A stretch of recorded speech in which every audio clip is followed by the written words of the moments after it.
सनवाल अकेसाड़ा सा लाका था। कम बोलता, ज्यादा सोचता।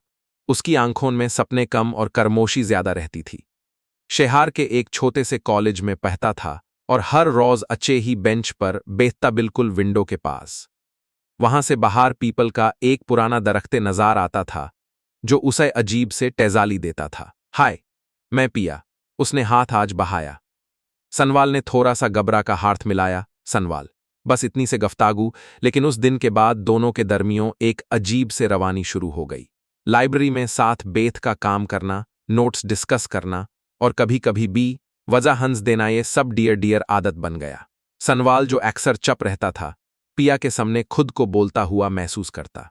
और पिया जो हमेशा लोगों के बीच रहती थी, सनवाल के साथ सुकून महसूस करती थी। एक शाम कॉलेज के बाद बारिश हो रही थी। सब लोग जल्दी जल्दी निकल रहे थे। सनवाल और पिया बस स्टॉप पर खाए थे। तुम्हें बारिश पसंद है? पिया ने पूछा। सनवल ने हल्की से मुस्कुराहट के साथ कहा, बारिश में आवाज कम और एहसास ज्यादा होते हैं। पिया ने पहली बार उसी गौ से देखा। तुम अलग हो सनवाल। उस दिन पिया घर गई, लेकिन उसका दिल वहीं बस स्टॉप पर रह गया। पिया बिल्कुल उसके बरक्स थी। जिंदगी से बारी हुई, हमेशा मुस्कुराती हुई। उसकी हंसी क्लास के कोने कोन तक फैल जाती।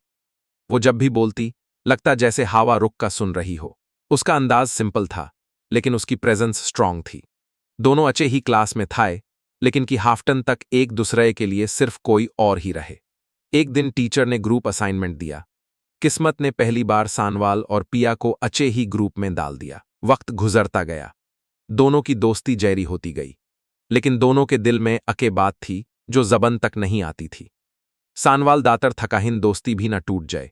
पिया सोचती थी अगर उसने पूछ लिया और जवाब न मिला तो। फिर एक दिन पिया को शहर छोड़ कर जाना पड़ा। उसके वालिद का ट्रांसफर हो गया। आखिरी दिन कॉलेज का था।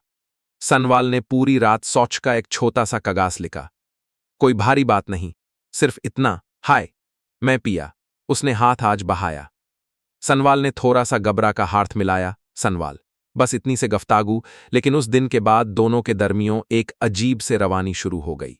लाइब्रेरी में साथ बैठ का काम करना, नोट्स डिस्कस करना और कभी कभी भी वजह हंस देना, ये सब डियर डियर आदत बन गया। सनवाल जो अक्सर चुप रहता था, पिया के सामने खुद को बोलता हुआ महसूस करता। और पिया जो हमेशा लोगों के बीच रहती थी, सनवाल के साथ सुकून महसूस करती थी।